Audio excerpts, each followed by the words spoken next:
ಮತ್ತೊಮ್ಮೆ ಈ ಮಾಧ್ಯಮಗೋಷ್ಠಿಗೆ ಸ್ವಾಗತವನ್ನು ಬಯಸುತ್ತಾ, 2 ದಿವಸ ಹಿಂದೆ ಏನು ಪಂಚಮಸಾಲಿ ಮೀಸಲಾತಿ ಹೋರಾಟದ ಈ ಒಂದು ಅರ್ಜಿ ಇತ್ತು, ಅದರ ಮೇಲೆ ಜಿಲ್ಲಾಡಳಿತದಿಂದ ನಾವೊಂದು ಪ್ರೊಹಿಬಿಟರಿ ಆರ್ಡರ್ವನ್ನು ಇಶ್ಯೂ ಮಾಡಿದ್ದೀವಿ. ಇದು ನಾವು ಯಾಕೆ ಮಾಡಿದ್ದೀವಿ ಅಂದರೆ, ಎಲ್ಲಿಂದ ಎಷ್ಟು ಜನ ಎಲ್ಲಿಗೆ ಬರ್ತಾ ಇದ್ದಾರೆ, ಅದರಿಂದ ಹೈವೇ ಹಾಗೂ ಸಾರ್ವಜನಿಕರಿಗೆ ನಮಗೆ ಮಾಹಿತಿ ಇರಲಿಲ್ಲ. ಇದಾದ ನಂತರ ನಿನ್ನೆ ಪಂಚಮಸಾಲಿ ಪೀಠ ಗುರುಗಳು ಕೂಡಲ ಸಂಗಮ ಸ್ವಾಮೀಜಿಯವರು ನಮ್ಮೆಲ್ಲರ ಜೊತೆ ಒಂದು ಮೀಟಿಂಗ್ ಮಾಡಿದ್ದಾರೆ. ಆ ಮೀಟಿಂಗಲ್ಲಿ ನಮಗೆ ಇರೋ ಈ ಡೌಟ್ಗಳ ಬಗ್ಗೆ ನಾವು ಪ್ರಸ್ತಾಪ ಮಾಡಿದ್ದೀವಿ. ಬಹಳ ಶಾಂತಿಯಿಂದ ಆ ಮೀಟಿಂಗನ್ನು ಸ್ವಾಮೀಜಿಯವರು ಹಾಗೂ ಇತರರು ನಡೆಸಿಕೊಟ್ಟಿದ್ದಾರೆ. ಜಾಗವನ್ನು ನಿಗದಿ ಮಾಡಿದ್ದಾರೆ. ಕಮಿಷನರ್ ಆಫ್ ಪೊಲೀಸ್ ಅವರು ಆ ಜಾಗ ಕೊಂಡಸ್ಕೊಪ್ಪ ಅಂತ ಏನಿದೆ ಅದನ್ನು ಸ್ವೀಕಾರ ಮಾಡಿದ್ದಾರೆ. ಎಷ್ಟು ಜನ ಬರ್ಬೋದಂತ ಹೇಳಿ ನಾವು ಕೇಳುವಾಗ ಅಂದಾಜು ಒಂದು ಸಂಖ್ಯೆ ಸ್ವಾಮೀಜಿಗಳು ನಮಗೆ ಹೇಳಿದ್ದಾರೆ. ಅದಕ್ಕೆ ತಕ್ಕಂಥ ಎಲ್ಲ ವ್ಯವಸ್ಥೆ, ಕುಳಿಲಿಕ್ಕೆ ನೀರಿರ್ಬೋದು, ಶೌಚಾಲಯ ವ್ಯವಸ್ಥೆ ಇರ್ಬೋದು, ಅದೇ ರೀತಿ ಪಾರ್ಕಿಂಗ್ ವ್ಯವಸ್ಥೆ ಇರ್ಬೋದು, ಇದೆಲ್ಲ ನಾವು ನಿನ್ನೆ ರಾತ್ರಿ ಅರ್ಧರಾತ್ರಿ ತನಕ ಎಲ್ಲ ನಾವು ಮಾಡಿದ್ದೀವಿ. ಇದೇ ಸಂದರ್ಭದಲ್ಲಿ ಮಾನ್ಯ ಹೈಕೋರ್ಟಿಂದ ನಮ್ಮ ಪ್ರೊಹಿಬಿಟರಿ ಆರ್ಡರ್ನು ಚಾಲೆಂಜ್ ಮಾಡಿ ಒಂದು ಅರ್ಜಿ ಹಾಕಲಾಯಿತು. ಮಾನ್ಯ ಹೈಕೋರ್ಟಿಂದ ಎಲ್ಲ ಆಸ್ಪೆಕ್ಟ್ಸ್ನು ಎಕ್ಸಾಮಿನ್ ಮಾಡಿ ಒಂದು ಆದೇಶವನ್ನು ನಿನ್ನೆ ಸಂಜೆ ಹೊರಡಿಸಿದ್ದಾರೆ. ಆ ಆದೇಶದ ಮುಖ್ಯ ಅಂಶಗಳು ನಾನು ಸ್ವಲ್ಪ ಓದಿ ಹೇಳ್ತೀನಿ.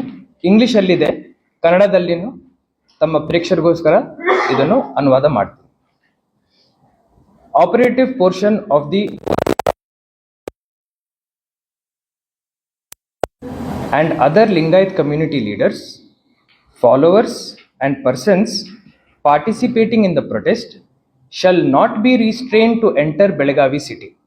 ಅಂದ್ರೆ ಬೆಳಗಾವಿ ಸಿಟಿನಲ್ಲಿ ಈ ಹೋರಾಟಗಾರರು ಹಾಗೂ ಎಲ್ಲ ಮುಖಂಡರು ಬರಬಹುದು ಅಂತ ಹೇಳಿದ್ದಾರೆ. and shall not be prohibited to conduct and participate in peaceful protest in the specified designated place. ಅಂದರೆ ಇವರ ಮೇಲೆ ಯಾವುದೇ ನಿಷೇಧ ಇಲ್ಲ, ಇವರು ಬಂದು ಶಾಂತಿಯುತವಾಗಿ ಹೋರಾಟವನ್ನು ನಡೆಸಬಹುದು ಹಾಗೂ ಏನು ಆಯ್ಕೆ ಮಾಡಿದ ಸ್ಥಳ ಇದೆ ಅಲ್ಲಿ ಬಂದು ಈ ಒಂದು ಪ್ರೊಟೆಸ್ಟ್ವನ್ನು ಅವರು ನಡೆಸಬೇಕು. 3ನೇ ಪಾಯಿಂಟ್ ಅಲ್ಲಿ ಮಾನ್ಯ ಹೈಕೋರ್ಟ್ ಹೇಳುತ್ತೆ, ದ ಪೆಟಿಷನರ್, ಯಾರು ಅರ್ಜಿದಾರಿದ್ದಾರೆ ಅವರು ಸ್ಯಾಟಿಸ್ಫೈ ಆಗಿದ್ದಾರೆ. ದ ಪೆಟಿಷನರ್ ಈ ಕೇಸಲ್ಲಿ ನಿಂಗಪ್ಪ ತಿಪ್ಪಣ್ಣ ಫಿರೋಜಿ, ಪ್ರೆಸಿಡೆಂಟ್ ಆಫ್ ಅಖಿಲ ಭಾರತ ಲಿಂಗಾಯತ್ ಪಂಚಮಸಾಲಿ ಸಮಾಜ. ಈ ಪೆಟಿಷನರು ಮಾನ್ಯ ಹೈಕೋರ್ಟ್ ಎದುರುಗಡೆ ಈ ಅರ್ಜಿದಾರರು, the petitioner is satisfied if the petitioner and other Lingayat community people are permitted to enter Belagavi city except the tractor. ನಾವು ಸ್ವಾಮೀಜಿಗಳಿಗೆ ಅದೇ ಬೇಡ್ಕೊಂಡಿದ್ದೀವಿ, ಟ್ರ್ಯಾಕ್ಟರ್ ಬೇಡ ಸ್ವಾಮೀಜಿ, ಯಾಕೆಂದರೆ ಟ್ರ್ಯಾಕ್ಟರಿಂದ ಹೈವೇ ಎಲ್ಲ ಬ್ಲಾಕ್ ಆಗುತ್ತೆ. ಸ್ವಾಮೀಜಿನೂ ಒಪ್ಕೊಂಡಿದ್ದಾರೆ. ಅದೇ ರೀತಿ ಹೈಕೋರ್ಟಲ್ಲಿ ಈ ಪೆಟಿಷನರು ಸ್ಯಾಟಿಸ್ಫೈ ಆಗಿದ್ದಾರೆ. ಸೊ ಪೆಟಿಷನರ್ ಹಾಗೂ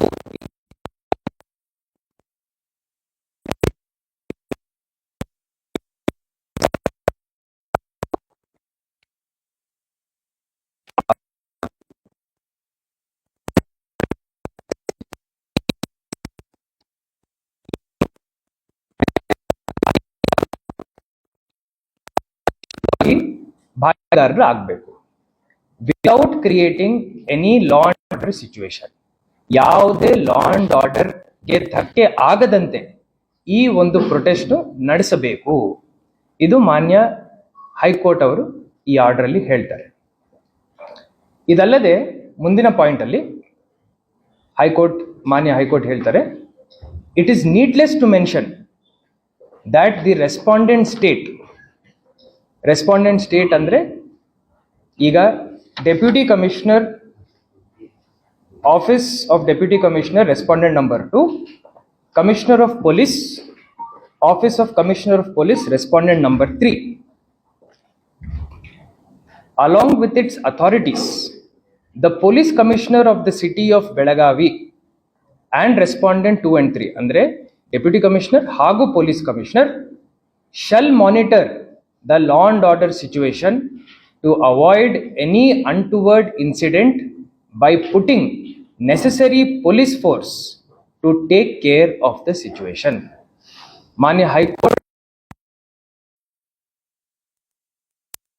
ಅಂದ್ರೆ ಜಿಲ್ಲಾಡಳಿತ ಪೊಲೀಸ್ ಫೋರ್ಸ್ನು ಮುಂಚಿತವಾಗಿ ಅಲ್ಲಿ ಇಟ್ಕೊಂಡು ಲಾ ಅಂಡ್ ಆರ್ಡರ್ಗೆ ಯಾವುದೇ ಧಕ್ಕೆ ಆಗದಂತೆ ಸಿಚುವೇಶನ್ನು ಬಹಳ ಸೂಕ್ಷ್ಮತೆಯಿಂದ ಮಾನಿಟರ್ ಮಾಡಬೇಕು.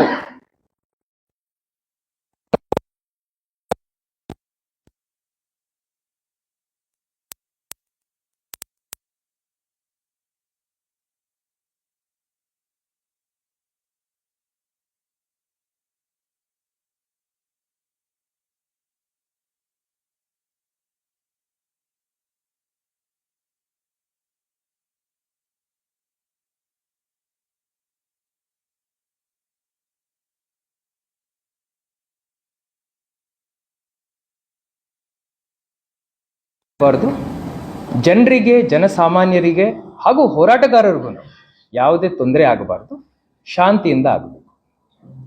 ಇದಾದ ನಂತರ ಕ್ರಮಗಳು ಏನೇನಾಗಿದ್ದಾವೆ ಇವತ್ತು ಮಧ್ಯಾಹ್ನ ಅದನ್ನು ನಮ್ಮ ಪೊಲೀಸ್ ಕಮಿಷನರ್ ಅವರು ತಮಗೆ ಎಕ್ಸ್ಪ್ಲೇನ್ ಮಾಡ್ತಾರೆ. ಜಸ್ಟ್ ಒನ್ ಪಾಯಿಂಟ್ ಹೇಳ್ತೀನಿ. ನಾವು ಸ್ವಾಮೀಜಿಗಳ ಜೊತೆ, ನಾನು, CP ಸಾಹೇಬರು, SP ಸಾಹೇಬರು, ನಾವೆಲ್ಲರೂ ಬಹಳ ಸುದೀರ್ಘವಾಗಿ ಚರ್ಚೆ ನಡೆಸಿದ್ವಿ. ಬೇರೆ ಬೇರೆ ಸೈಟ್ಗಳ ಬಗ್ಗೆ ನಾವು ಚರ್ಚೆ ಮಾಡಿದ್ವಿ. CP ಅವರು ಹೇಳಿದ್ದಾರೆ, ಬೇರೆ ಬೇರೆ ಜಾಗಗಳಲ್ಲೂ ಅವರು ಆಪ್ಷನ್ಸ್ ಕೊಟ್ಟಿದ್ದಾರೆ. ಆದರೆ ಹೈಕೋರ್ಟ್ ಆರ್ಡರ್ ಅಲ್ಲಿ ಡೆಸಿಗ್ನೇಟೆಡ್ ಪ್ಲೇಸ್ ಅಂತ ಏನು ನಿಗದಿಯಾಗಿದೆ, ಆ ಚರ್ಚೆನಲ್ಲಿ ಪೆಟಿಷನರ್ ಸ್ಯಾಟಿಸ್ಫ್ಯಾಕ್ಷನ್ ಗೆ ತಕ್ಕಂತ ಡೆಸಿಗ್ನೇಟೆಡ್ ಪ್ಲೇಸ್ ಇದೆ. ಆ ನಿಟ್ಟಿನಲ್ಲಿ ಹೈಕೋರ್ಟ್ ಆದೇಶ ಮೀರಿ ಜಿಲ್ಲಾಡಳಿತ ಯಾವುದೇ ನಿರ್ಧಾರ ಮಾಡಲಿಕ್ಕೆ ಆಗಲ್ಲ, ಆಗಿರ್ಲಿಲ್ಲ, ಆಗಬಾರ್ದು. ಅದರಿಂದ ಕೊಂಡಸ್ಕೊಪ್ಪ ಜಾಗ ಏನಿದೆ ಅದರಲ್ಲಿ ಸುವ್ಯವಸ್ಥೆ ಮಾಡಿಕೊಳ್ಳಿಕ್ಕೆ ಎಲ್ಲ ರೀತಿಯ ಸಿದ್ಧತೆಗಳನ್ನು ನಮ್ಮ ಎಲ್ಲ ಅಧಿಕಾರಿಗಳು 10 ತಾಸು ನಿಲ್ತ್ಕೊಂಡು ಮಾಡಿದ್ದಾರೆ. 700 ಮೀಟರ್ ಅಂತ ತಾವೇನು ಪ್ರಸ್ತಾಪ ಮಾಡಿದಿರಿ, ನಮ್ಮ ನಂಬಿಕೆ, ನಿನ್ನೆ ನಮ್ಮೆಲ್ಲರ ಜಾಯಿಂಟ್ ಪ್ರೆಸ್ ಕಾನ್ಫರೆನ್ಸ್ ಅಲ್ಲಿನೂ ನಾನು ಹೇಳಿದ್ದೀನಿ, ನಮ್ಮ ವಿಪರೀತ ನಂಬಿಕೆ ಇತ್ತು ಯಾವುದೇ ಶಾಂತಿಗೆ ಭಂಗ ಆಗಲ್ಲ ಅಂತ ಹೇಳಿ. ಸ್ವಾಮೀಜಿಯವರು ಹಾಗೂ ಇತರರು ಮುಖಂಡರು ಎಲ್ಲರೂ ನಮಗೆ ಆ ಭರವಸೆ, ಆ ಭರವಸೆಯನ್ನು ಎಲ್ಲರೂ ಉಳಿಸ್ಕೊಳ್ತಾರೆ ಅಂತ ಹೇಳಿ ಪೊಲೀಸ್ ಇಲಾಖೆ ಇರ್ಬೋದು, ಜಿಲ್ಲಾಡಳಿತ ಇರ್ಬೋದು, ನಾವೆಲ್ಲರೂ ನಂಬಿಕೆ ಇಟ್ಕೊಂಡು ನಾವು ನಂಬಿಕೆ ಇಟ್ಟಿದ ನಂತರ ಅವಕಾಶ ಮಾಡಲೇಬೇಕು, ಅವಕಾಶ ಮಾಡಿ ಕೊಡಬೇಕು. ಹಾಗೂ ನ್ಯಾಯಾಲಯದ ಆದೇಶವನ್ನು ಮೀರಿ ಹೋಗ್ಲಿಕ್ಕೆ, ಪ್ರೊಟೆಸ್ಟ್ ಮಾಡಲಿಕ್ಕೆ ಅವಕಾಶ ಕಲ್ಪಿಸಬೇಕು, ಜಾಗ ನಿಗದಿ ಮಾಡಬೇಕು, ಪೆಟಿಷನರ್ಗೆ ಸ್ಯಾಟಿಸ್ಫ್ಯಾಕ್ಷನ್ ಇರಬೇಕು. ಎಲ್ಲ ಪಾಯಿಂಟ್ಸ್ನ ನಾವು ಕನ್ಸಿಡರ್ ಮಾಡಿ ನೋಡಿದ ನಂತರ ನಾವು ಹೋರಾಟಗಾರರಿಗೆ ಹೋರಾಟಕ್ಕೆ ಯಾವುದೇ ತೊಂದರೆ ಆಗದಂತೆ ನಾವು ವ್ಯವಸ್ಥೆ ಮಾಡಬೇಕಾಗಿತ್ತು. ಅದನ್ನು ನಾವು ಮಾಡಿದ್ದೀವಿ. ಇದು ಏನಾಗಿದೆ, ಆ ಆದೇಶವನ್ನು ಮೀರಿ ಏನು ಸಂದರ್ಭ ಸೃಷ್ಟಿಯಾಗಿದೆ, ಅದರಿಂದ ಲೈಟ್ ಪೊಲೀಸ್ ಆಕ್ಷನ್ ತಗೊಂಡಿದ್ದಾರೆ. ಅದಕ್ಕೋಸ್ಕರ ಈ ಕ್ಲಾರಿಫಿಕೇಶನ್ ನಾವು ಕೊಡಬೇಕಂತ ಹೇಳಿ ನಾವೆಲ್ಲರೂ ಒಂದಾಗಿ ಜಿಲ್ಲಾಡಳಿತದಿಂದ ಈ ಮಾಧ್ಯಮ ಗೋಷ್ಠಿಯನ್ನು ನಡೆಸಿದ್ದೀವಿ. ಎಲ್ಲರಿಗೂ, ಸಾರ್ವಜನಿಕರಿಗೂ ಹಾಗೂ ತಮ್ಮ ಪ್ರೇಕ್ಷಕರಿಗೆ ಏನೇನಾಗಿದೆ, ಏನು ಸಂದರ್ಭ ಇತ್ತು, ಅದರ ಮೇಲೆ ನಮ್ಮ ಸ್ಪಷ್ಟೀಕರಣ ಜಿಲ್ಲಾಡಳಿತದಿಂದ ಏನಿದೆ ಅಂತ ನಾವು ಹೇಳಿದೀವಿ ಅಂತ ನನಗೆ ನಂಬಿಕೆ ಇದೆ.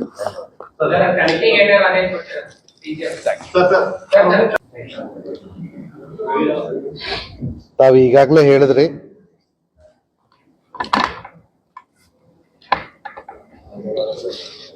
ಕಳೆದ ಕೆಲವು ದಿನಗಳಿಂದ ನಾವು ಪಂಚಮಸಾಲಿ ಮೀಸಲಾತಿ ಹೋರಾಟದ ಬಗ್ಗೆ ಆರ್ಗನೈಸರ್ಸ್ ಜೊತೆ ಮಾತಾಡ್ತಾ ಇದ್ವಿ. ಜೊತೆಗೆ ಇವರ ಮನವಿಯನ್ನು ಸರ್ಕಾರಕ್ಕೂ ಕೂಡ ತಲುಪಿಸಿದ್ವಿ. ಸರ್ಕಾರ ಕೂಡ ಅವರಿಗೆ ಮನವಿ ಮಾಡಿಕೊಂಡಿತ್ತು, ನಿಮ್ದು ಏನೇ ಹೋರಾಟ ಇದ್ರೂ ಕೂಡ ಶಾಂತಿಯುತವಾಗಿರಲಿ ಅಂತ ಹೇಳಿ.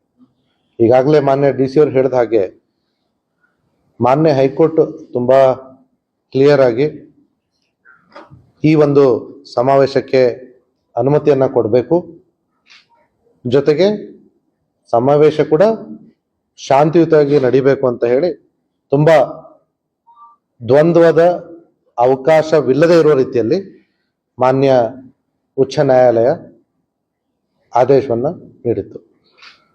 ಆ ಆದೇಶಕ್ಕೆ ಪಾಲನೆಯಾಗಿ ನಮ್ಮ ಜಿಲ್ಲಾಡಳಿತ ಅವರಿಗೆ ಪರ್ಮಿಷನ್ ಕೊಟ್ಟು, ಯಾಕಂತಂದರೆ ಅವರು ತುಂಬ ಸ್ವಇಚ್ಛೆಯಿಂದ ಅಲ್ಲಿ ಮಾನ್ಯ ನ್ಯಾಯಾಲಯಕ್ಕೂ ಕೂಡ ಹೇಳಿಕೆ ಕೊಟ್ಟಿದ್ರು, ನಾವು ಇದನ್ನು ಪೀಸ್ಫುಲ್ ಆಗಿ ಮಾಡ್ತೀವಿ ಅಂತ ಹೇಳಿ.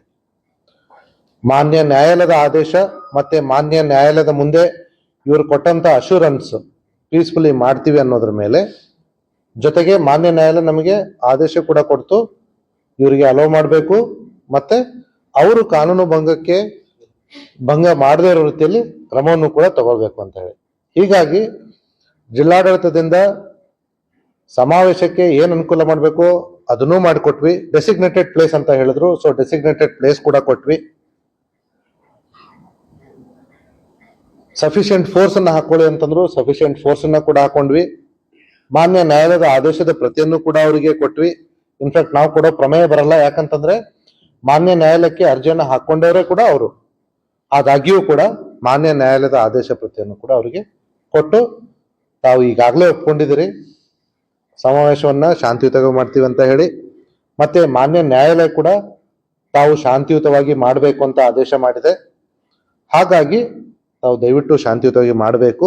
ನಾವು ಮಾನ್ಯ ನ್ಯಾಯಾಲಯದ ಆದೇಶವನ್ನು ನಾವು ಪಾಲನೆ ಮಾಡ್ತಾ ಇದ್ದೀವಿ.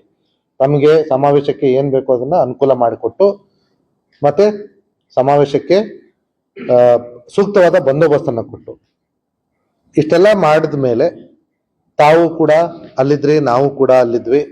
ಅವರಿಗೆ ಅನುಕೂಲ ಆಗ್ಲಿ ಅಂತ ಹೇಳಿ ಅವರಿಗೆ ಪಾರ್ಕಿಂಗ್ ವ್ಯವಸ್ಥೆಯನ್ನ ಮಾಡಿಕೊಟ್ಟು, ಬೆಳಗ್ಗೆ 5 ಗಂಟೆಯಿಂದಾನೆ ಎಲ್ಲೆಲ್ಲಿ ಕಡೆಯಿಂದ ಏನೇನು ಬರ್ತಾ ಇದ್ದಾರೆ ಅಂತ ಹೇಳಿ ಅವ್ರಿಗೆಲ್ಲ ಅನುಕೂಲ ಮಾಡಿ ಕೊಟ್ಟಿದ್ವಿ. ಕಳೆದ ರಾತ್ರಿ 10 ಗಂಟೆಯಿಂದಾನೆ ನಮ್ಮ ಬಂದೋಬಸ್ತ್ ಶುರು ಆಗಿತ್ತು, ಅಕ್ಕಪಕ್ಕದ ಜಿಲ್ಲೆಗಳಲ್ಲೂ ಕೂಡ ಸೇರಿಸಿ. ಬೆಳಗ್ಗೆಯಿಂದ ಎಷ್ಟು ಜನ ಬಂದಿದ್ದಾರೆ ಅಂತ ಹೇಳ್ಕೊಂಡ್ಬಿಟ್ಟು ಅವರಿಗೆ ಯಾವಾಗ ಜನರು ಜಾಸ್ತಿ ಆದ್ರೂ ಅವರಿಗೆ ಹೆಚ್ಚಿನ ಶೌಚಾಲಯದ ವ್ಯವಸ್ಥೆನೂ ಕೂಡ, ಮತ್ತೆ ಕುಡಿಯೋ ನೀರಿನ ವ್ಯವಸ್ಥೆ ತುಂಬಾ ಇಂಪಾರ್ಟೆಂಟು. ವಯಸ್ಸಾದವರು, ಹೆಣ್ಮಕ್ಳು, ಮಕ್ಕಳು ಎಲ್ಲರೂ ಕೂಡ ಬಂದಿದ್ರು. ಸೊ ಅವರಿಗೆಲ್ಲ ವ್ಯವಸ್ಥೆಯನ್ನ ಮಾಡಿಕೊಟ್ಟು ಸತತವಾಗಿ ಅವರಿಗೆ ನಾವು ಕಮ್ಯುನಿಕೇಶನ್ ಅಲ್ಲಿ ಇದ್ವಿ. ಆದ್ರೆ ಅವರು ಈ ಮಾನ್ಯ ಉಚ್ಚ ನ್ಯಾಯಾಲಯದ ನಿರ್ದೇಶನಗಳನ್ನ ಮೀರಿ ಅವರು ಬಂದ್ಬಿಟ್ಟು ರಾಷ್ಟ್ರೀಯ ಹೆದ್ದಾರಿ ಮೇಲೆ ಕೂತ್ಕೊಂಡ್ರು. ಅದ್ರ ಜೊತೆಗೆ ಅಷ್ಟಾದ್ರೂ ಕೂಡ ನಾವು ಅವರ ಮನವೊಲಿಸ್ಲಿಕ್ಕೆ ತುಂಬಾ ಪ್ರಯತ್ನ ಕೂಡ ನಡೆಸ್ತಾ ಇದ್ವಿ. ಅವರು ಮನವೊಲಿಸ್ಲಿಕ್ಕೆ ಸ್ವಲ್ಪ ಸಮಯ ಆಗ್ಬೋದಂತ ಗೊತ್ತಿದ್ದು ನಾವು ನಮ್ಮ MK ಹುಬ್ಳಿಯಿಂದ ಮತ್ತೆ ನಮ್ಮ ಕಿತ್ತೂರಿಂದ ಈ ಕಡೆ ಕೊಲ್ಹಾಪುರ ಕಡೆ ರಸ್ತೆಯಲ್ಲಿ ಹತ್ತರ್ಗಿಯಿಂದ ಮತ್ತೆ ನಿಪ್ಪಾಣಿ ಕಡೆಯಿಂದಾನೆ ಬೇರೆ ಬೇರೆ ಬದಲಿ ಮಾರ್ಗಗಳ ನಿಯೋಜನೆಯನ್ನು ನಾವು ಮುಂಚೆ ಮಾಡ್ಕೊಂಡಿದ್ವಿ, ಅದನ್ನ ಎಕ್ಸಿಕ್ಯೂಟ್ ಕೂಡ ಮಾಡಿದ್ವಿ. ಇದ್ರ ಜೊತೆಗೆ ಸಿಟಿ ಒಳಗಡೆ ಕೂಡ ನಮ್ಮ ಮಾರಿಹಾಳ್ ರಸ್ತೆ ಮುಖಾಂತರವಾಗಿ ಕೂಡ ಬದಲಿ ಮಾರ್ಗ ವ್ಯವಸ್ಥೆಯನ್ನ ಸಾರ್ವಜನಿಕರಿಗೆ ತೊಂದರೆ ಆಗ್ಬಾರ್ದು ಅಂತೇಳಿ ಕಲ್ಪಿಸ್ಕೊಂಡ್ವಿ. ನಾವು ಯಾವಾಗ ರಾಷ್ಟ್ರೀಯ ಹೆದ್ದಾರಿ ಮೇಲೆ ಆಯೋಜಕರು ಬಂದ್ ಕುಂತ್ರು ಅವಾಗ ಅವರಿಗೆ ಸಫಿಷಿಯೆಂಟ್ಲಿ ವಾರ್ನ್ ಮಾಡಿದ್ವಿ, ನೀವು ಮಾಡ್ತಾ ಇರೋದು ತಪ್ಪಿದೆ, ನೀವು ದಯವಿಟ್ಟು ಇಲ್ಲಿಂದ ಏಳಲೇಬೇಕು ಅಂತ ಹೇಳಿ. ನಮ್ಮ ಹಿರಿಯ ಎಲ್ಲ ಅಧಿಕಾರಿಗಳು ಕೂಡ ಆ ಸಂದರ್ಭದಲ್ಲಿ ಅಲ್ಲಿದ್ರು, ಅವರು ಕೂಡ ಅವರಿಗೆ ತುಂಬಾ ಹೇಳಿದ್ರು. ಯಾವಾಗ ಅದು ಆಗ್ಲಿಲ್ವೋ ನಾವು ಅವ್ರನ್ನ ಬಲವಂತವಾಗಿ ಅಲ್ಲಿಂದ ಮಾಡಬೇಕಾದ ಪ್ರಮೇಯ ಬಂದಿತ್ತು. ಅವರಿಗೆ ಅಷ್ಟಾದ್ರೂ ಕೂಡ ಮನವೊಲಿಸ್ಲಿಕ್ಕೆ ನಾವು ಮಾಡ್ತಾ ಇದ್ದೀವಿ. ಈ ಮಧ್ಯದಲ್ಲಿ ತಾವುಗಳು ಕೂಡ ಅಲ್ಲಿದ್ರಿ, ನೋಡಿದ್ರಿ, ಹಲವಾರು ಬ್ಯಾರಿಕೇಡ್ಗಳನ್ನ ಅವರು ಮುರಿದು ಹಾಕಿದ್ರು. ತದನಂತರ ಅಚಾನಕ್ಕಾಗಿ ಕಲ್ಲು ತೂರಾಟ, ಭಾರಿ ಕಲ್ಲು ತೂರಾಟ ಮತ್ತೆ ಚಪ್ಪಲಿ ತೂರಾಟ ಶುರು ಆಯ್ತು. ನಮ್ಮ ಹತ್ರ ವಿಡಿಯೋಗಳಿದಾವೆ, ತಾವುಗಳು ಕೂಡ ಅಲ್ಲಿದ್ರಿ, ತಾವು ನೋಡ್ಬೋದು ಈ ವಿಡಿಯೋಗಳಲ್ಲಿ ಯಾವ ರೀತಿ ಅವರು ಕಾನೂನನ್ನ ಕೈಗೆತ್ತಿಕೊಂಡು ಕಾನೂನನ್ನ ಮುರಿದು, ಜೊತೆಗೆ ಮಾನ್ಯ ಉಚ್ಚ ನ್ಯಾಯಾಲಯದ ಆದೇಶವನ್ನ ಕಡೆಗಣನೆ ಮಾಡಿ ಈ ಕಲ್ಲು ತೂರಾಟ ನಡೆಸೋರು ಅಂತ. ಇಷ್ಟೆಲ್ಲ ಆದ್ಮೇಲೆ ನಾವು ಸಾರ್ವಜನಿಕರ ಹಿತಾಸಕ್ತಿಗೋಸ್ಕರ ಮತ್ತೆ ಪಬ್ಲಿಕ್ ಪ್ರಾಪರ್ಟಿ ಮತ್ತೆ ಪಬ್ಲಿಕ್ ಲೈಫ್ ಅನ್ನ ಉಳಿಸ್ಕೊಳ್ಳೋಕ್ಕೋಸ್ಕರ ನಮ್ಮ ಅವಶ್ಯಕತೆಗೆ ಅನುಗುಣವಾಗಿ ಮಿನಿಮಮ್ ಬಲ ಪ್ರಯೋಗ ಮಾಡಲಿಲ್ಲ ಅಂತಂದ್ರೆ ನಾವು ಮಾನ್ಯ ಉಚ್ಚ ನ್ಯಾಯಾಲಯದ ಆದೇಶವನ್ನ ಉಲ್ಲಂಘನೆ ಮಾಡ್ದಂಗೆ ಆಗ್ತಾ ಇತ್ತು. ಯಾಕಂದ್ರೆ ಅವರು ನಮಗೆ ಡೈರೆಕ್ಷನ್ ಕೊಟ್ಟಿದ್ರು, ಜಿಲ್ಲಾಡಳಿತ ಹಾಗೂ ಪೊಲೀಸ್ನವರು, to maintain law and order ಏನು ಬೇಕೋ ಅದನ್ನ ಸಫಿಶಿಯಂಟ್ ಕ್ರಮ ತಗೊಳ್ಬೇಕು ಅಂತ ಹೇಳಿ. ಹೀಗಾಗಿ ನಾವು ಕಳೆದ 2 ದಿವಸ ಅಲ್ಲ, ಕಳೆದ 1 ವಾರದಿಂದ ಏನೆಲ್ಲ ಪ್ರಯತ್ನಗಳನ್ನ ಮಾಡಿದ್ರು ಕೂಡ, ನಾವು ಎಷ್ಟೇ ಪ್ರಯತ್ನ ಮಾಡಿ ಅವರ ಮನವೊಲಿಸ್ಲಿಕ್ಕೆ ಪ್ರಯತ್ನ ಮಾಡಿದ್ರು ಕೂಡ ಅವರು ನಮ್ಮ ಪೀಸ್ಫುಲ್ ಪ್ರೊಟೆಸ್ಟ್ಗೆ ನಾವು ಕೊಟ್ಟಿರ್ತಕ್ಕಂಥ ಅನುಮತಿಯನ್ನ ಅವರು ಒಪ್ಕೊಂಡು ಇಲ್ಲಿ ಪೀಸ್ಫುಲ್ ಆಗಿ ಮಾಡಿದೀನಿ ಅಂತ ಹೇಳಿದ್ರು ಕೂಡ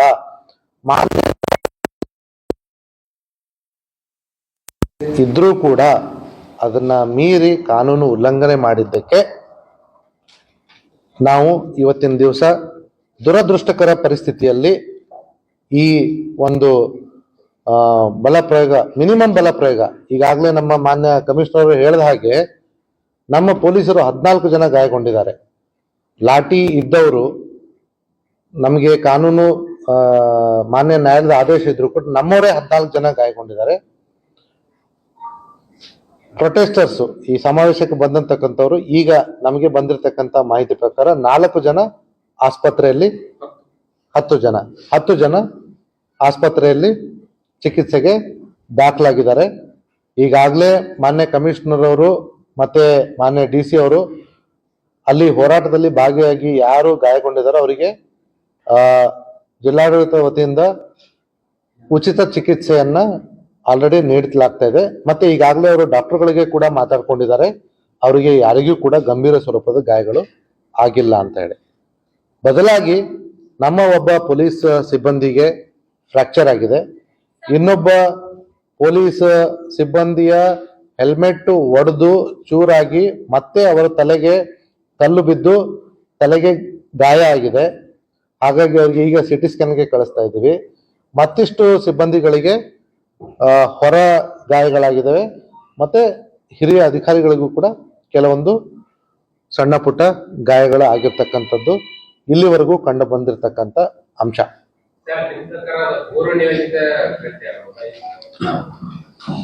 ನಾವು ಈ ಸಂದರ್ಭದಲ್ಲಿ ನಿಯೋಜಿತ ಕೃತ್ಯ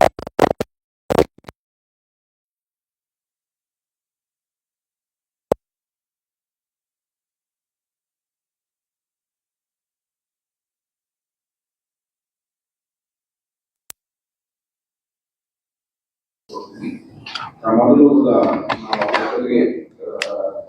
ನಾವು ಕಮ್ಯುನಿಕೇಶನ್ ಮಾಡ್ತಾ ಇದ್ವಿ. ನಾವು ಕೇಳಿದ್ವಿ, ಆ ಕಡೆಯಿಂದ ನಾವು ಕೇಳಿದ್ವಿ, ನೀವು ನಮಗೆ ಸಜೆಷನ್ ಕೊಡಿ, ಯಾರ ಮಿನಿಸ್ಟರ್ ನಾವು ಈ ಕಡೆ ಮಾತಾಡ್ತೀವಿ. ಅವರು ನಮಗೆ ಹೆಸರು ಕೊಟ್ಟಿದ್ರೆ ಮತ್ತೆ ಅವರ ಕೇಳ್ಬೇಕಾಗ ನಾವು ಮಿನಿಸ್ಟರ್ ಸರಿ. ಈಗ ಕೋರ್ಟ್ ಆದೇಶ ಮಾಡಿದ್ದು ನಿನ್ನೆ, ಆದ್ರೆ ನವೆಂಬರ್ 20ರಿಂದ ನೀವು ಪೊಲೀಸ್ ಇಲಾಖೆ ನಮ್ಮ ಮೇಲೆ ಒತ್ತಡ ಹಾಕ್ತಿದೆ, ಪ್ರತಿಭಟನೆ ಮಾಡಬೇಕು ಸ್ವಾಮೀಜಿ ಆರೋಪ ಮಾಡಿದ್ದಾರೆ. ಇದರಲ್ಲಿ ಮೊದಲಿಂದ ಹೊರಟು ಬಂದ ಬಗ್ಗೆ ನಮ್ಮ ಹತ್ರ ಏನು ಪ್ರಾಬ್ಲಮ್ ಇಲ್ಲ. ನಮ್ಮ ಪ್ರಾಬ್ಲಮ್ ಏನಿದೆ, ಪ್ರಾಕ್ಟೀಸ್ ಗೊತ್ತಿದೆ, ನಿಮ್ಗೆ ಗೊತ್ತಿದೆ. ಈ ಗಗನ್ ಸಿಟಿದಲ್ಲಿ ಈಗ ಚಾನ್ಸ್ ಸ್ವಲ್ಪ ಜಾಸ್ತಿ ಆಗ್ತದೆ. ಅಧಿವೇಶನ ಟೈಮ್ನಲ್ಲಿ ಬೇರೆ ಕಡೆಯಿಂದ ಹೊರಗಡೆಯಿಂದ ಸಾಕಷ್ಟು ವೆಹಿಕಲ್ಸ್ ಬಂದಿದೆ. ಈಗ ಬರೀ ಅಧಿವೇಶನ ಸಲುವಾಗಿ ನಮ್ಮ ಪ್ರಕಾರ ಬಹುಶಃ 2,000 ಎಕ್ಸ್ಟ್ರಾ ವೆಹಿಕಲ್ಸ್ ಬಂದಿದೆ. ಈಗ ನಿಮಗೆ ಸಾಕಷ್ಟು ಜಾಮ್ ಆಗ್ತದೆ. ಮತ್ತೆ ಆ ಪ್ಲಾನ್ ಪ್ರಕಾರ ಅಂದಾಜು 500 to 600 ಟ್ರ್ಯಾಕ್ಟರ್ಸ್ ಅವರು ಸಿಟಿ ಅವರಿಗೆ ಯಾವ ಆ ಸಮಯದಲ್ಲಿ ನಿಮಗೆ ಗೊತ್ತಿದೆ ಅದಕ್ಕೆ ನಾವು ಒಂದರ ಆಕ್ಷನ್ ಈಗ ಒಂದು ನೀವು ಅದು ತಮ್ಮ ಶೀಘ್ರ ಅಧಿವೇಶನ ಇದು ಪ್ರಿಪರೇಷನ್ ನಿಮಗೆ 30 to 45 ಡೇಸ್ ಗಿಂತ ಜಾಸ್ತಿ ಇದರಿಂದ ಪ್ರಿಪರೇಷನ್ ಬೇಕಾಗ್ತದೆ. ಸರಿಯಾಗಿ ಅಧಿವೇಶನ ನಡೆಸಬೇಕಾಗ್ತದೆ. ಈ ಒಂದು ತಾವು ಕೇಳಿದ್ರಿ ಪ್ರಶ್ನೆ, ಅದರಲ್ಲಿ ಟ್ರ್ಯಾಕ್ಟರ್ ತಂದುಬಿಟ್ಟು ಹೈವೇಗೆ ಹಾಕ್ತೀನಿ ಅಂತ ಸೆಂಟೆನ್ಸ್ ಗೊತ್ತಾಗುತ್ತೆ. ಅದು ಪ್ರಿವೆಂಟಿವ್ ಆಕ್ಷನ್ ಮಾಡಬಾರ್ದು. ಅಧಿವೇಶನ ಸರಿಯಾಗಿ ನಡೆಸಬೇಕು, ಲಾ ಅಂಡ್ ಆರ್ಡರ್ ಕೂಡ ಮೇಂಟೈನ್ ಮಾಡಬೇಕು. ಆ ಹಿಂದಿನಲ್ಲಿ ಅಷ್ಟೇ ಪ್ರಿಪರೇಷನ್ ಮಾಡಿಲ್ಲ, ಮುಖಂಡರನ್ನ ಸಂಪರ್ಕ ಮಾಡಿದ್ದಾರೆ. ಯಾರಿಗೂ ಸ್ಟಾಪ್ ಏನು ಮಾಡಿಲ್ಲ ನೋಡಿ. ಎಲ್ಲರಿಗೆ ಏನ್ ತೀರ್ಮಾನ ಆಯ್ತು ಕೊನೆಗಾಗಿ, ಎಲ್ಲರೂ ಬರಲಿ, ಪೀಸ್ಫುಲಿ ಪ್ರೊಟೆಸ್ಟ್ ಮಾಡಲಿ. ನಮ್ಮ ಕಡೆಯಿಂದ ಡಿಸ್ಟ್ರಿಕ್ಟ್ ಅಡ್ಮಿನಿಸ್ಟ್ರೇಷನ್ ಕಡೆಯಿಂದ ಯಾವ ರೀತಿಯಲ್ಲಿ ಅವರಿಗೆ ಸಪೋರ್ಟ್ ಕೊಡಬೇಕು. ನಾವು ಶಾಂತಿ ಅಂತ ಹೊರಟಿದ್ವಿ, ಪೊಲೀಸರೇ ನಮ್ಮ ಮೇಲೆ ಇದನ್ನ ಮಾಡಿದ್ರು. ಶಾಂತಿಯುತ ಹೋರಾಟ ನಡ್ತಾ ಇತ್ತು. ಒಂದು ವೇಳೆ ಒಂದುವರೆಗೆ ಒಂದು ಟೈಮ್ ಆಯ್ತು, ಅವ್ರು ನೋಡಿದ್ರಿ ಇಲ್ಲ. ಅವರು ಕೆಳಗಡೆ ರೀಚ್ ಆದ ಕೂಡಲೇ ಆ ಹೋರಾಟ ಟ್ರೆಂಡ್ ಸ್ವಲ್ಪ ಚೇಂಜ್ ಆಯ್ತು. ಆ ನಂತರ ನಮ್ದು ವಿಡಿಯೋ ಇದೆ, ನಮ್ಗಿಂತ ಜಾಸ್ತಿ ತಮ್ಮೆಲ್ಲರಿಗೂ ಇದೆ. ತಾವು ಅವಾಗ ನೋಡಿದಿರಿ. ಮತ್ತೆ ಒಂದು ನಿಮಿಷ ಕ್ಲಿಯರ್ ಮಾಡ್ತೀನಿ. ಪೂರ್ತಿ ಹೇಳಿಲ್ಲ ಅಂದ್ರೆ ಪೂರ್ತಿ ವಿಷಯ ಗೊತ್ತಾಗಲ್ಲ. ಈಗ ತಾವು SP ಅವ್ರ ಕಡೆಯಿಂದ ಕೇಳಿದಿರಿ, ಕೇಳಿದಿರಿ. ಈಗ ನಾವು ಅವರಿಗೆ ಸಪೋರ್ಟ್ ಮಾಡಿಲ್ಲ ಅಂದ್ರೆ ನಮ್ದೇ ಜಾಸ್ತಿ ಜನ ಹಿಂಗೆ ಇಂಜೂರ್ ಆಗ್ತಾರೆ. ಮತ್ತೆ ಇಂಜುರಿ ಕೂಡ ಸ್ವಲ್ಪ ಶೋಲ್ಡರ್ ಡಿಸ್ಲೊಕೇಶನ್ ಇದೆ, ರಿಸ್ಟ್ ಫ್ರಾಕ್ಚರ್ ಇದೆ, ಹೆಡ್ ಇಂಜುರಿ ಇದೆ, ಇನ್ಕ್ಲೂಡಿಂಗ್ SP ಲೆವೆಲ್ ಆಫೀಸರ್ ಕೂಡ ಒಂದು ಇಂಜುರಿ ಇದೆ. ನಾವೆಲ್ಲ ಫೇಸ್ ಮಾಡಿದ್ದೀವಿ.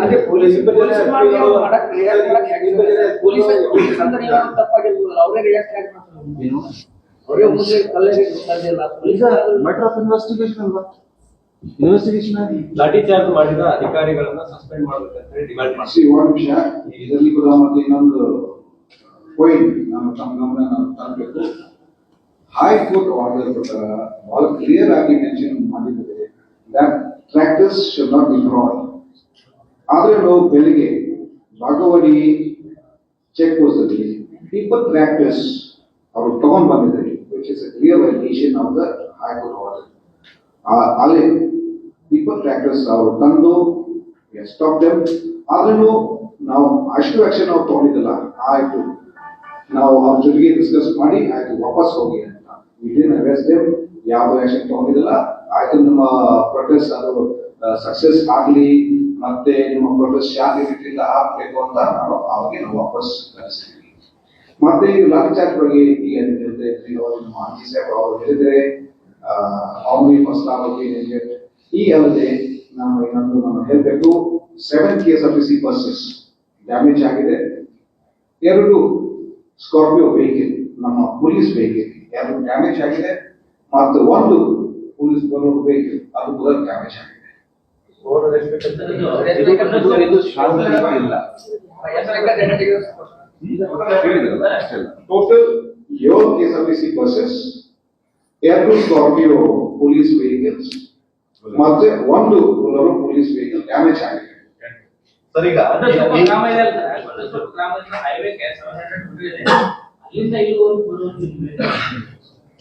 ಏನು ನಿಮ್ಗೆ ಗ್ರಾಮ ಇದೆಯಲ್ಲ ಸರ್, ಟೆಂಟ್ ಆಗ್ತಿರಲ್ಲ, ಆ ಟೆಂಟ್ ಹೈವೇ ಎಲ್ಲ ಪ್ರೊಟೆಸ್ಟ್ ಒಂದು ವಿಷಯ ಪ್ರಶ್ನೆ ಅವರೇ ಚೂಸ್ ಮಾಡಿದ್ದು. ಲೊಕೇಶನ್ ಅವ್ರ ಇಷ್ಟ ಪ್ರಕಾರ, ಅವ್ರ ಚಾಯ್ಸ್ ಪ್ರಕಾರ ಒಂದು ಕಾಂಬಿನೇಷನ್ ಪ್ರಕಾರ ಅವರಿಗೆ ಕೊಟ್ಟಾಗಿದೆ. ಅವರು ಏನೇನು ಎಕ್ಸೆಪ್ಟ್ ಮಾಡಿದ್ದಾರೆ ಆ ಎಕ್ಸೆಪ್ಟೆನ್ಸ್ ಮೇಲೆ ಅವರೆಲ್ಲರಿಗೂ ಗೊತ್ತಿದೆ. ಒಂದು ಫನೆಲ್ 15 ಫೀಟ್ ರೋಡ್ ಇದೆ. ಒಂದು ವೆಹಿಕಲ್ ಹೋದ್ರೆ ಇನ್ನೊಂದು ವೆಹಿಕಲ್ ಬರ್ಲಿಕ್ಕೆ ಬಹಳ ಕಷ್ಟ. ಅಷ್ಟು ಜಾಗ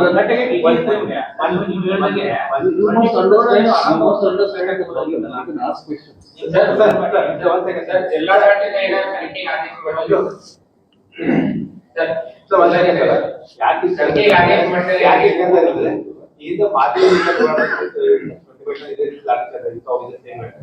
ತದನಂತರ ಪ್ರತಿಭಟನೆ ಮಾಡ್ತಾರೆ. ಪ್ರತಿಭಟನೆ ಅಂತ ಹೊರಗೆ ಬರುವಾಗ ಅವರು ಮುಂಚಿಗೆ ಅಂತ ಬಂದಾಗ ಅಲ್ಲೇ ತಡೆ ಹಿಡಿತಾರೆ. ನೆಕ್ಸ್ಟ್ ರೋಡಿಗೆ ಬರ್ತಿರಲಿಲ್ಲ. ಇದೇ ರೈತರು ಕೂಡ ಇದೇ ರೀತಿ ಬಿಟ್ಟಾಗ ಅವಾಗ ಹೈವೇ ಬಂದಾಗಿತ್ತು. ಅದಾದ್ಮೇಲೆ ಥರ್ಡ್ ಟೈಮ್ ಈ ರೀತಿ ಆಗ್ತದೆ. ಅವ್ರಿಗೆ ಮೇಲೆ ತಲೆ ಹಿಡಿದಿದ್ರೆ ಕೆಳಗೆ ಬರ್ತಿರ್ಲಿಲ್ಲ. ಅಲ್ಲೇನು ಬ್ಲಾಕ್ ಮಾಡಿ ಇದರಲ್ಲಿ ಮಾಡಿದ್ರು. ಒಂದು So, ಈ ಸಣ್ಣ ಕಾರಣ clarification if I may just preventive arrest ಏನು ಇದು ಎಲ್ಲರ ಮೇಲೆ ಎಫ್ಐಆರ್ ಆಗ್ತಾ ಇದೆ.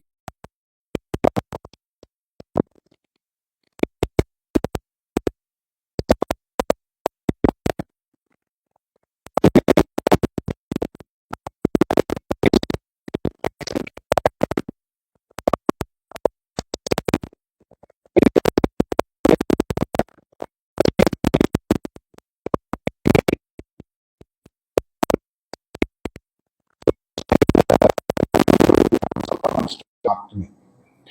ಯಾಕಂದ್ರೆ ಲಾ ಅಂಡ್ ಆರ್ಡರ್ ಮೇಂಟೈನ್ ಮಾಡೋಕ್ಕೆ ಅದು ಪೊಲೀಸ್ ಡಿಪಾರ್ಟ್ಮೆಂಟ್ ಜವಾಬ್ದಾರಿ ಇದೆ. ಸೊ ಮೊನ್ನೆ ನಮ್ಮ ಡಿ ಸಿ ಸಾಹೇಬ್ ಹೇಳ್ದಂಗ ನಾವು ಮೀಟಿಂಗ್ ಮಾಡಿದ್ವಿ, ಅದರಲ್ಲಿ ಚರ್ಚೆ ಮಾಡಿದ್ವಿ. ಸ್ಟಾರ್ಟಿಂಗ್ ನಾನು ಅವ್ರಿಗೆ ಒಂದು ಸಜೆಷನ್ ನಾನು ಕೊಟ್ಟಿದ್ದೀನಿ, ನೀವು ನಿಮ್ಮ ಪ್ರೊಟೆಸ್ಟ್ ದಯವಿಟ್ಟು ನೀವು ಈ ರಾಘವೇಂದ್ರ ಬಡಾವಣೆಯಲ್ಲಿ ನೀವು ಮಾಡಿ, ಯಾಕಂದರೆ ಅದರಲ್ಲಿ ಸಾಕಷ್ಟು ಸ್ಪೇಸ್ ಇದೆ, ಜಾಗ ದೊಡ್ಡ ಇದೆ, ಮತ್ತು ನೀವು ಬಹಳ ಜಾಸ್ತಿ ಜನ ಆ ದಿವಸಗೆ ನೀವು ಇನ್ವೈಟ್ ಮಾಡಿದ್ರಿ, ಬಹಳ ಜನ ನಿಮ್ಮ ಜೊತೆಗೆ ಸೇರ್ತಾರೆ ಅಂತ. ಅದಕ್ಕೆ ರಾಘವೇಂದ್ರ ಬಡಾವಣೆಯಲ್ಲಿ ನೀವು ಪ್ರೊಟೆಸ್ಟ್ ಮಾಡಿ ಅಂತ ನಾನು ಅಡ್ವೈಸ್ ನಾನು ಕೊಟ್ಟಿದ್ದೀನಿ. ಆದರೆ ಅವರು ನನ್ನ ಹತ್ರ ಬಂದು ಅವರು ರಿಕ್ವೆಸ್ಟ್ ಮಾಡಿದರೆ, ಇಲ್ಲ ಸರ್ ಅದು ಬಹಳ ದೂರ ಇದೆ, ಅದಕ್ಕೆ ನಾವು ಕೊನಸ್ಕೊಪ್ಪದಲ್ಲಿ ನಾವು ಪ್ರೊಟೆಸ್ಟ್ ಮಾಡ್ತೀವಿ.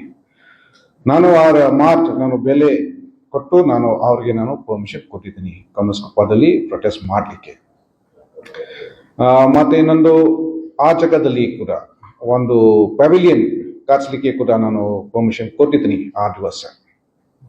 ಮತ್ತೆ ಸೇಮ್ ನಮ್ಮ ಡಿ ಸಿ ಸಾಹೇಬ್ ಹೇಳಂಗ ಇದು ಎಲ್ಲ ವ್ಯವಸ್ಥೆ ಡಿಸ್ಟ್ರಿಕ್ಟ್ ಅಡ್ಮಿನಿಸ್ಟ್ರೇಷನ್ ಕಡೆಯಿಂದ ನಾವೆಲ್ಲ ಮಾಡಿದ್ವಿ.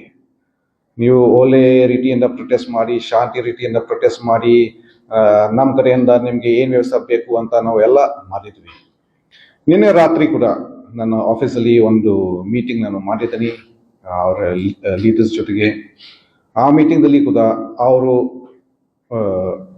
ಮತ್ತೆ ನನ್ನ ಜೊತೆಗೆ ಡಿಸ್ಕಸ್ ಮಾಡಿದ್ವಿ. ಇದು ಹೈಕೋರ್ಟ್ ಆರ್ಡರ್ ಅವ್ರಿಗೆ ನಾನು ತೋರಿಸಿದ್ದೀನಿ. ಅವರು ಕೂಡ ನನ್ನ ಮುಂದೆ ಅವರು ಒಪ್ಪಿದ್ದಾರೆ, ಹೌದು we will all protest peacefully, ನಾವು ಯಾವುದು ಗಲಾಟೆಯನ್ನು ಮಾಡಲ್ಲ ಅಂತ. ಸೊ ಇದು ಎಲ್ಲ ಪ್ರಾಮಿಸಸ್ ಮತ್ತು ಇದು ಎಲ್ಲ ಡಿಸ್ಕಷನ್ ಮೇಲೆ ಸೊ ಇವತ್ತು ಬೆಳಗ್ಗೆ ಕೂಡ ಸ್ಟಾರ್ಟಿಂಗಲ್ಲಿ ಎಲ್ಲ ಪೀಸ್ಫುಲ್ ಇದೆ, ಎಲ್ಲ ಕರೆಕ್ಟ್ ಇದೆ. ಮತ್ತೆ ಇವತ್ತು ಬೆಳಗ್ಗೆ ಕೂಡ ಇನ್ನೊಂದು ಡಿಸ್ಕಷನ್ ನಾವು ಏನು ಮಾಡಿದ್ವಿ, ಅವ್ರ ಕಡೆಯಿಂದ ಸಮ್ 10 ಲೀಡರ್ಸ್ ನಾವು SBS ಒಳಗಡೆ ಬರಲಿಕ್ಕೆ ನಾವು ಪರ್ಮಿಷನ್ ಕೊಡ್ತೀವಿ. ಅಲ್ಲಿ ಬಂದು ಮತ್ತೆ ಈ ಕಿತ್ತೂರಲ್ಲಿ ಚೆನ್ನಮ್ಮ ಸ್ಟ್ಯಾಚ್ಯೂ ಮೇಲೆ ಒಂದು ಗಾರ್ಲನ್ ಹಾಕ್ತಾರೆ ಅಂತ. ಸೊ ಅದು ಅವರ ವೇದಿಕೆ ಮತ್ತು ಏನು ಕೇಳಿದರೆ ಅದು ಕೂಡ ನಾವು ಪರ್ಮಿಷನ್ ಕೊಟ್ಟಿದ್ವಿ. ಆದರೆ ಮಧ್ಯಾಹ್ನ ಟೈಮ್ದಲ್ಲಿ ಏನಾಗಿದೆ, ಬಂದಾಗ ಬರೀ ಈ 10 ಜನ ಲೀಡರ್ಸ್ ಅವರು ಬರಲಿಲ್ಲ, 10,000 ಜನ ಅವರು ಬಂದಿದ್ದಾರೆ. 10,000 ಜನ ನಾವು ಒಳಗಡೆ ಪರ್ಮಿಷನ್ ನಾವು ಕೊಟ್ಟಿದ್ರೆ ಅದು ಮತ್ತೆ ಲಾ ಅಂಡ್ ಆರ್ಡರ್ ಸಿಚುವೇಶನ್ ಕ್ರಿಯೇಟ್ ಆಗೇ ಆಗುತ್ತೆ.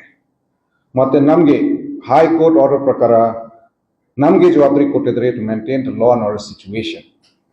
ಸೊ ಅದಕ್ಕೆ ನಾವು ಅವರು ಬಂದಾಗ ಫಸ್ಟ್ ನಾವು ಅವ್ರಿಗೆ ನಾವು ಸ್ಟಾಪ್ ಮಾಡಿದ್ವಿ. ನಾವು ಹೇಳಿದ್ವಿ, ದಯವಿಟ್ಟು ನೀವು ಈ ಕಡೆ ಬರಬೇಡ, ಎಲ್ಲರೂ ನೀವು ಈ ಕಡೆ ನೀವು ಬರಬೇಡ ಅಂತ, ನೀವು ಇಲ್ಲಿ ವೇಟ್ ಮಾಡಿ ಅಂತ ನಾವು ರಿಕ್ವೆಸ್ಟ್ ಮಾಡಿದ್ವಿ.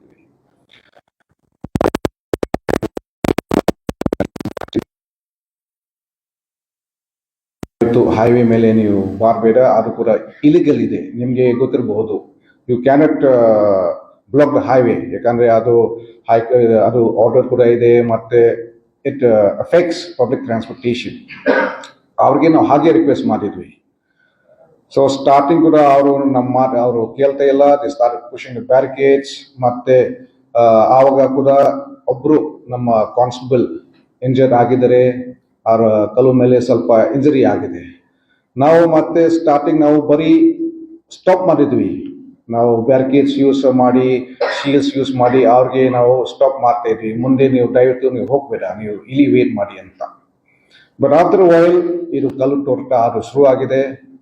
ನನ್ನ ಸ್ಟಾಫ್ ಮೇಲೆ ಸ್ವಲ್ಪ ಇಂಜರಿ ಆಗಿದೆ. ಈಗ ಸದ್ಯಕ್ಕೆ 14 ಪೊಲೀಸ್ ಪರ್ಸನಲ್ ಈಗ ಹಾಸ್ಪಿಟಲ್ದಲ್ಲಿ ಅಡ್ಮಿಟ್ ಆಗಿದೆ. ಅವ್ರ ಮೇಲೆ ಇಂಜರಿ ಆಗಿದೆ. ಅದೇ ನಂತರ ನಾವು ಕೂಡ ಸ್ವಲ್ಪ ಲೈಟ್ ಪೊಲೀಸ್ ಫೋರ್ಸ್ ನಾವು ಯೂಸ್ ಮಾಡಿದ್ವಿ, ಸ್ವಲ್ಪ ಲೈಟ್ ಲಾಠಿ ಚಾರ್ಜ್ ಯೂಸ್ ಮಾಡಿದ್ವಿ. ಅದು ಹೈವೇ ನಾವು ಕ್ಲಿಯರ್ ಮಾಡಿದ್ವಿ. ಮತ್ತೆ ಕೆಲವರು ಪ್ರೊಟೆಸ್ಟರ್ಸ್ ನಾವು ಪ್ರಿವೆಂಟಿವ್ ಕಸ್ಟಡಿ ತಗೊಂಡು ಮತ್ತೆ we had cleared the highway because this is the order which has been given to us from the court as well. ಈಗ ಕೇಸ್ ಈಗ ಭಗವಡಿ ಪೊಲೀಸ್ ಸ್ಟೇಷನ್ದಲ್ಲಿ ಅದು ಕೇಸ್ ರಿಜಿಸ್ಟ್ರೇಷನ್ ಆಗ್ತಾ ಇದೆ. ಸೊ ಸದ್ಯಕ್ಕೆ ಈಗ ಯಾರ್ಯಾರು ಇದರಂತೆ ಅದರಲ್ಲಿ ನಮ್ಗೆ ಹೆಸರು ಗೊತ್ತಿಲ್ಲ. ನಾವು ತಗೊಂಡು ಮತ್ತೆ ಆಮೇಲೆ ನಾವು ಐಡೆಂಟಿಫೈ ಮಾಡ್ತೀವಿ. ವರ್ಷದಲ್ಲಿ ಎಷ್ಟು ಜನ ಇದ್ದಾರೆ? ನಿಮ್ಮ ವರ್ಷದಲ್ಲಿ ಎಷ್ಟು ಜನ ಇದ್ದಾರೆ? ಈಗ ಆಕ್ಚುಲಿ ಸದ್ಯಕ್ಕೆ ನಮ್ಮವರು 14 ಮೆಂಬರ್ಸ್ ಇಂಜರ್ ಆಗಿಲ್ಲ. ಇಲ್ಲ ನಮ್ಮ ವರ್ಷದಲ್ಲಿ how many people protested? Preventive ನಾವು I think around some 70 to 80 ನಾವು ಪ್ರಿವೆಂಟಿವ್ ಕಸ್ಟಡಿ ನಾವು ತಗೊಂಡಿದ್ದೀವಿ. ಸರ್ ಯಾಕೆ ಮೊದಲೇ ಬರ್ತಿರ್ಲಿಲ್ವಾ ಬರ್ತಾರೆ ಸರ್? ಈಗ ಏಳು ಹೆಸರುಗಳಿಂದ ಇಲ್ಲ, ನಮ್ಮ ಹತ್ರ ಸಫಿಷಿಯಂಟ್ ಫೋರ್ಸ್ ಇದ್ದಾರೆ. ಮತ್ತೆ ಬ್ಯಾರಿಕೇಡ್ಸ್ ಕೂಡ ನಾವು ಎಲ್ಲ ಹಾಕಿದ್ದೀವಿ. ಅಂದ್ರೆ ನಮ್ಮ ಮನಸ್ಸಲ್ಲಿ ಏನಿದೆ, ಯಾವುದು ಗಲಾಟೆ ಆಗ್ಬಾರ್ದು ಅಂತ ಅದಕ್ಕೆ ಸ್ಟಾರ್ಟಿಂಗ್ ದಲ್ಲಿ ನಾವು ಸುಮ್ಮನೆ ನಾವು ಅಷ್ಟು ನಾವು ಫೋರ್ಸ್ ಯೂಸ್ ಮಾಡಿಲ್ಲ. ನಾವು ರಿಕ್ವೆಸ್ಟ್ ಮಾಡಿದ್ವಿ ಅವರಿಗೆ, ದಯವಿಟ್ಟು ಈ ತರ ಮಾಡಬೇಡ ಅಂತ. So when it becomes impossible ಆವಾಗ ನಾವು ಸ್ವಲ್ಪ ಲೈಟ್ ಫೋರ್ಸ್ ಯೂಸ್ ಮಾಡಿದ್ವಿ. ಸರ್ ಈಗ ಪ್ರತಿಭಟನೆ ರ್ಯಾಲಿ ಕೆಳಗಡೆ ಬರ್ತಾ ಇತ್ತು, ಒಂದು ಜನ ಬೈಪಾಸ್ ರೋಡಿಂದ ಹೋಗ್ತಾ ಇತ್ತು ಪಾರ್ಕಿಂಗ್ ಕಡೆ, ಒಂದು ನೀವು ಬ್ಯಾರಿಕೇಡ್ ಕೂತ್ಕೊಂಡು ಹೋಗೋರು ಹೋಗ್ತಾ ಇತ್ತು, ಬ್ಯಾರಿಕೇಡ್ ಅಲ್ಲೇ ಯಾವ್ದು ಕಮ್ಯುನಿಕೇಶನ್ ಗ್ಯಾಪ್ ಆಗಿಲ್ಲ. ಅಂದ್ರೆ ನಾವು ಈಗ ಬ್ಯಾರಿಕೇಡ್ಸ್ ಆಲ್ರೆಡಿ ನಾವು ಇಲ್ಲಿ ಎಂಟ್ರೆನ್ಸ್ ಅಲ್ಲಿ ನಾವು ಫಿಕ್ಸ್ ಮಾಡಿದ್ವಿ. ಬ್ಯಾರಿಕೇಡ್ಸ್ ಅದರಲ್ಲಿ ಸುಮಾರು 30 ಬ್ಯಾರಿಕೇಡ್ಸ್ ನಾವು ಫಿಕ್ಸ್ ಮಾಡಿದ್ವಿ. ಮತ್ತೆ ಆ ಟೈಮ್ನಲ್ಲಿ ಬಹುಶಃ ಆ ಕಡೆ ಕೂಡ ಸ್ವಲ್ಪ ಬ್ಯಾರಿಕೇಡ್ ಮತ್ತೆ ಶಿಫ್ಟ್ ಮಾಡೋಣ ಅಂತ, ಮತ್ತೆ ಮುಂದೆ ಏನು ಹೋಗ್ಬಾರ್ದು ಅಂತ ಅದಕ್ಕೆ ನಾವು ಸ್ವಲ್ಪ ಈ ತರ ಶಿಫ್ಟ್ ಮಾಡಿದ್ವಿ. ಈಗ ಎರಡು ವಿಷಯ ಹೇಳ್ತೀನಿ. ಒಂದೇ ನಿಮಿಷ ತಮ್ಮ ಪಾಯಿಂಟ್ ಕ್ಲಿಯರ್ ಮಾಡ್ತೇವೆ. ಫೋರ್ಸ್ ಸಫಿಷಿಯನ್ಸಿದು ಇಶ್ಯೂ ಇರಲಿಲ್ಲ. ಫೋರ್ಸ್ ಮೋರ್ ದೆನ್ ಸಫಿಷಿಯಂಟ್ ಮತ್ತೆ ಎಕ್ಸ್ಟ್ರಾ ರಿಸರ್ವ್ ಫೋರ್ಸ್ ಕೂಡ ಇತ್ತು. ಇಲ್ಲಿ ನಮ್ದು ಫೋರ್ಸ್ ಯೂಸ್ ಮಾಡೋದು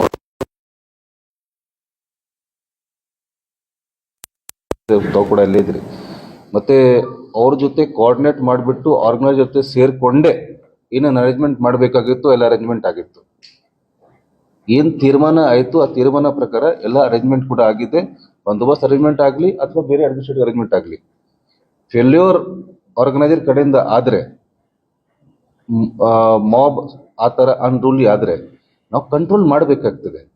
ಯಾಕಂದ್ರೆ ನ್ಯಾಷನಲ್ ಹೈವೇ ಮೇಲೆ ಅಂತ ಸಿಚುವೇಶನ್ ಬಂದ ಮೇಲೆ ಏನೇನೋ ಆಗಬಹುದು, ಫ್ಯೂಚರ್ ತಾವು ಎಲ್ಲ ಕ್ಯಾಲ್ಕುಲೇಟ್ ಮಾಡಬಹುದು. ಆ ಒಂದು ಕಂಟ್ರೋಲ್ ಮಾಡಕ್ಕೆ, ಸಿಚುವೇಶನ್ ಕಂಟ್ರೋಲ್ ಮಾಡಕ್ಕೆ ಪ್ಯಾರಲಲ್ಲಿ ಇಮಿಡಿಯೇಟ್ಲಿ ನಾವು ಡೈವರ್ಜನ್ ಕೂಡ ಮಾಡಿದ್ದೇವೆ. ಬಾಗೇವಾಡಿ ಕಡೆಯಿಂದ ಆಗಲಿ ಅಥವಾ ಹತ್ತರಿ ಕಡೆಯಿಂದ ಆಗಲಿ ಡೈವರ್ಜನ್ ಇತ್ತು. ಆದರೂ ಅಷ್ಟು ವೆಹಿಕಲ್ ಆ ಕಂಟ್ರೋಲ್ ಮಾಡಕ್ಕೆ ಸಿಚುವೇಶನ್ ಔಟ್ ಆಫ್ ಹ್ಯಾಂಡ್ ಹೋಗಬಾರ್ದು. ಮತ್ತೆ ಅವ್ರಿಗೆ ಪ್ಯಾರಲಲ್ಲಿ ನಾವು ನಮ್ಮ SP ಅವರು, ನಮ್ಮ ಸೀನಿಯರ್ ಆಫೀಸರ್ಸ್ ಕೂಡ ಸೇರ್ಬಿಟ್ಟು ಸ್ವಾಮೀಜಿ ಆಗಲಿ ಅವ್ರು ಬೇರೆ ಬೇರೆ ಲೀಡರ್ ಆಗಲಿ ಮಾತುಕತೆ ಕೂಡ ಪ್ಯಾರಲಲ್ಲಿ ಮಾಡ್ತಾ ಇದ್ದೆ. ಅವ್ರಿಗೆ ನಾವು ಕಂಟ್ರೋಲ್ ಮಾಡಕ್ಕೆ ಪ್ರಯತ್ನ ಮಾಡ್ತಾ ಇದ್ದೆ, ಅವ್ರಿಗೂ ರಿಕ್ವೆಸ್ಟ್ ಮಾಡಿದೆ ತಾವು ಕೂಡ ಕಂಟ್ರೋಲ್ ಮಾಡಿ. ಸರ್, ಈಗ ಸ್ವಾಮೀಜಿ ನೇತೃತ್ವದಲ್ಲಿ ಹಲವು ಮುಖಂಡರು ಅಲ್ಲಿ ಮುಂದಾಳತ್ವವನ್ನು ವಹಿಸಿದ್ರಲ್ಲ, ಹೀಗಾಗಿ ಸ್ವಾಮೀಜಿ ಸೇರಿದಂತೆ ಕೆಲವು ಮುಖಂಡರ ಮೇಲೆ ಏನಾದರೂ ಕೇಸ್ ರಿಜಿಸ್ಟರ್ ಮಾಡ್ತಾರೆ? ಅದು ಸರಿಗೆ ನಾನು ಹೇಳ್ತಾ ಇದ್ದೀನಿ. ಅದು ಈಗ ನಾವು FIR ನಾವು ಫ್ರೇಮ್ ಮಾಡ್ತಾ ಇದ್ವಿ. ಅದು ಏನು ಸ್ವಾಮೀಜಿ ಅವರೇ ಕರೆ ಕೊಡ್ತಾರೆ. ವಿಡಿಯೋ ಫುಟೇಜ್ ನೋಡಿ ನೀವು FIR ಮಾಡ್ತೀರಿ ಅಂತ ಹೇಳಿದ್ರಿ. ಆದ್ರೆ ಸ್ವಾಮೀಜಿ ಅವರೇ ಇಲ್ಲ, ಕಲ್ಲು ತೋರಟ ಯಾರು ಮಾಡ್ತಾ ಇದ್ರೆ ನಾವು ಅವ್ರ ಮೇಲೆ ನಾವು ಕೇಸ್ ಮಾಡ್ತೀವಿ. ಮತ್ತೆ ತಮ್ಮ ಪ್ರಶ್ನೆ ತಗೊಳಕ್ಕಿಂತ ಮುಂಚೆ ನಮ್ಮ SP ಅವರು ಕೂಡ ಒಂದ್ ನಿಮಿಷ ಅವ್ರು ಮಾತಾಡ್ಲಿ, ಆಮೇಲೆ ಪ್ರಶ್ನೆ ಕೇಳಿತ್ತು. ಯಾಕಂದ್ರೆ ನಾವು ಜಾಯಿಂಟ್ ಮಾಡುವಾಗ